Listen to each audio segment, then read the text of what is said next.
Good evening. I'm Janet Chandler with the Cullman Tribune. And I'm so glad that we have the Bedtime Story series. And I'm glad that you're here to hear us and interact with our stories.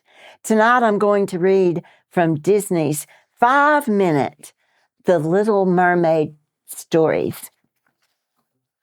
Tonight, I'm going to read The Secret of the Star Shell.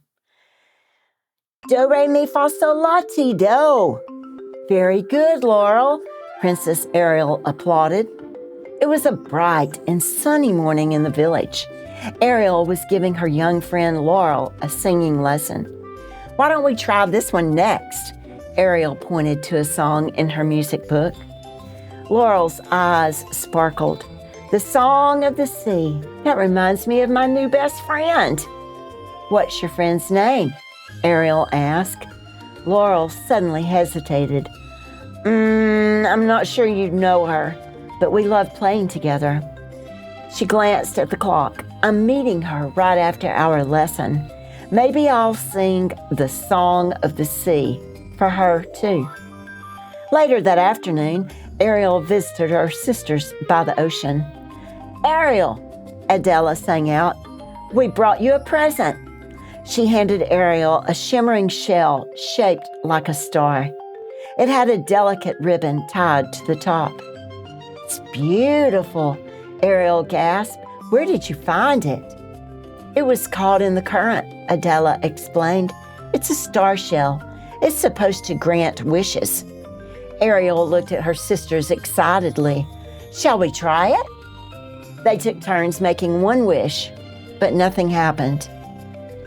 That's all right, Ariel said. She tied the ribbon around her neck to wear the shell like a necklace. It's a beautiful gift. Now I'll carry part of the sea wherever I go. As Ariel walked back to the village, she passed Laurel's cottage. Suddenly, Laurel's father, Mr. Hanson, came running out. Princess Ariel, is Laurel with you? He sounded upset. No, said Ariel. Has something happened? Laurel went to play with a friend after your music lesson, but she never came back, Mr. Hanson explained. I checked with all her school friends. Laurel isn't with any of them. I hope she hasn't gotten lost. Laurel mentioned that she'd made a new friend, Ariel said. Maybe they're still playing and lost track of time. Perhaps there's a clue in her room about who this friend is and where we could find her. Together, they checked the girls' room. Scattered on Laurel's desk were school drawings and a pink journal opened to an entry. Dear Diary, I met a new friend by the ocean. Her name is Callista. We've played together every day this week. She even gave me a beautiful necklace. She asked me not to tell anybody about our secret friendship, but that's okay. It's fun having a secret friend. I'm going to buy her a treat from the pastry shop. Ariel and Mr. Hanson agreed to split up and search for Laurel. Mr. Hanson went to ask the village parents if they knew Callista. Ariel hurried to the pastry shop. The baker said when Ariel explained what had happened. Yes, I do remember Laurel stopping by. She wanted seaweed puffs. Can you imagine? Just then, a little girl named Maggie bounded into the bakery with her mother. She handed the baker a colorful card. He smiled. Why, it's a thank you note. It was part of a school assignment, Maggie's mother said. Miss Toft asked the students to write them, and Maggie wanted to thank you for her birthday cake. Ariel looked thoughtful. Miss Toft was Laurel's teacher, too. That meant Laurel would have had the same assignment. Perhaps she wrote a thank you note to Callista for the necklace, and it would hold for another clue. At the school, the teacher was happy to show Ariel the thank you notes. Laurel's was written on a bright yellow card. Dear Princess Ariel, thank you for helping me practice singing. Your friend, Laurel. Oh dear. Ariel sighed. The card was lovely, but it certainly wasn't a clue. Laurel loves drawing, the teacher said. Just yesterday, I asked my students to make a picture of their best friend. Laurel couldn't wait to get started. Best friend? Ariel exclaimed. Maybe she drew a picture of Callista. Miss Toff took Ariel to Laurel's desk. Surely the picture is in here somewhere. After looking through a few folders, Ariel found a picture labeled My Best Friend. 2 girls were in the drawing. One was Laurel with short brown hair, and the other girl had wavy blonde hair. It had to be Callista. And she was a mermaid. Ariel thanked Miss Toff and ran back to Mr. Hansen's home. Mr. Hansen looked up hopefully as he spotted Ariel. Princess, none of the parents knew a Callista. Do you have better luck? Yes, she exclaimed. She quickly told Mr. Hansen what she had discovered. Could Callista really be a mermaid? Mr. Hansen asked. It does make sense, Ariel said. Look at the clues. Laurel met her by the ocean. She tried to buy her seaweed puffs, and Callista wanted to keep their friendship a secret. She must be a mermaid. But then, where's my daughter? Mr. Hansen asked. Ariel smiled. I think I know just how to find her.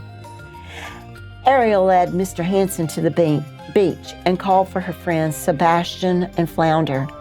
Ariel asked them to fetch her father, King Triton, so he could transform her back into a mermaid. In no time at all, Ariel was searching for Callista under the sea. After asking the merfolk, Ariel and her father found Callista's family grotto.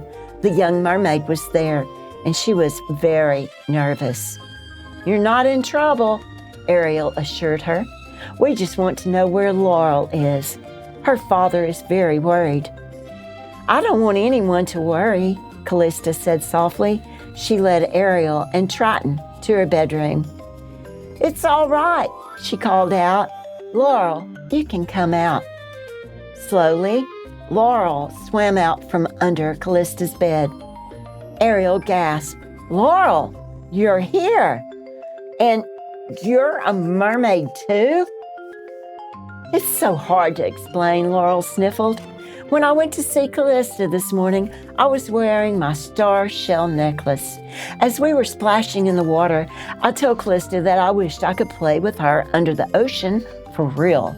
All of a sudden, my necklace lit up, and I turned into a mermaid. Callista nodded. We realized the shell must be magical, so we thought we could just wish Laurel to be human again later. But while we were playing on the octopus slide, Laurel said, my necklace got swept away in a current. I don't know what to do. Suddenly Callista spotted Ariel's shell necklace. Oh, Princess, you found it. That means we can wish Laurel human again. Ariel looked to her father. King Triton smiled kindly. I'm afraid the legend of the star shell works a little differently, he said. Come with me to the surface and I'll explain. At the surface, King Triton held up the star shell. It glittered in the sunlight. Star shells can only grant one wish, he said.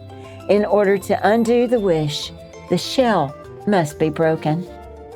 Callista turned to Laurel. When you're human again, will you still visit me by the ocean? Of course, Laurel said with a smile. Together, everyone swam back to shore. Then Ariel handed Laurel the star shell. It's up to you now. Laurel lifted the shell high up in the air, paused, and then brought it down against a large flat rock. In a burst of light, her mermaid tail changed back into legs. I'm human, Laurel cried.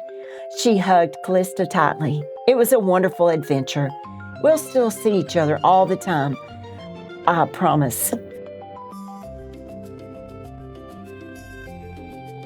Immediately, Mr. Hansen rushed over. Laurel, thank goodness you're safe.